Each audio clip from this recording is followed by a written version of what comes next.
हनुमान जी ब्रह्मचारी थे, ये बात सभी जानते हैं। लेकिन ये बात बहुत कम लोग जानते हैं कि आजीवन अविवाहित रहने के बाद भी उनका एक पुत्र पैदा हुआ था। श्री राम के अनन्य भक्त, अनंत बलशाली, समुद्र को एक छलांग में लांघने वाले, सोने की लंका जलाने वाले बजरंगबली को लेकर कई कथाएं प्रचलित हैं। हालांकि उनके पुत्र के जन्म की कथा कम ही लोग जानते हैं। तो आइए जानते हैं हनुमान जी के पुत्र का जन्म कैसे हुआ था। जब रावण भगवान राम से युद्ध हारने लगा तो उसने पाताल लोक के स्वामी अहिरावण को श्री राम और लक्ष्मण का अपहरण करने के लिए मजबूर किया। अहिरावण अत्यंत मायावी राक्षस था।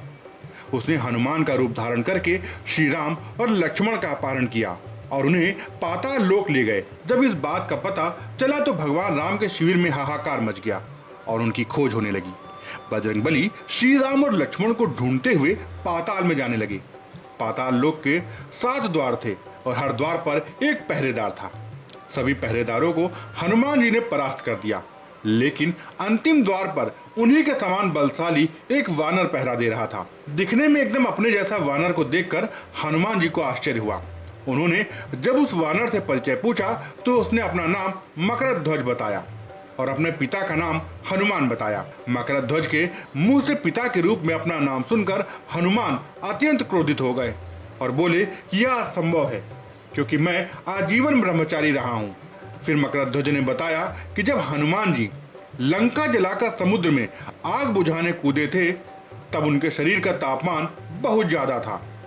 जब वह सागर के ऊपर थे तब उनके शरीर की पसीने की एक बूंद सागर में गिर गई थी, जिसे एक मकर ने पी लिया था और उसी पसीने की बूंद से वह गर्भावस्था को प्राप्त हो गई। उसने ही मकरध्वज को जन्म दिया था। वह मकर पूर्व जन्म में कोई अप्सरा थी, लेकिन श्राप के कारण मकर बन गई थी। बाद में उसी मकर को अहिरावण के मछुआरों ने पकड़ लिया और मार दिया। बाद में वह अप्सरा भी श्राप से मुक्त हो गई। यह सुनकर हनुमान जी ने मकरध्वज को अपने गले से लगा लिया। हालांकि अपने पिता के रूप में हनुमान जी को पहचानने के बाद भी मकरध्वज ने हनुमान जी को अंदर नहीं जाने दिया। इससे हनुमान जी प्रसन्न भी हुए।